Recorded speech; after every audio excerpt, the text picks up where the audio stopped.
வச்சிட்டீங்க. வச்சாச்சு. அடுப்பு ஆன் பண்ணி இப்ப எண்ணெய் ஊத்த போறேன். ஓ, திரும்ப எண்ணெயை ஊத்துறீங்க?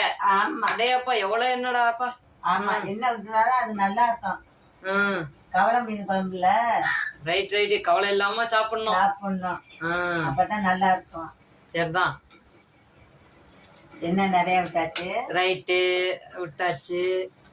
அது எண்ணெய் நல்லா காய ஒட்டி அரைச்ச மிளகாத்தூள அந்த அரைச்ச கிரேவிய அதெல்லாம் ஊத்தணும். சரி சரி சரி, நம்ம ஏற்கனவே ரெடி பண்ணி வதக்கி அரைச்சு வச்சது. சரி சரி, அதை ஊத்தணும். ஊத்திட்டு புளி கரைச்சி வச்சிருக்கோம்ல, நல்லா சவுண்ட் வருது. புளி கரைச்சி வச்சிருக்காத எடுத்து ஊத்தணும் அதுல. சரி சரி,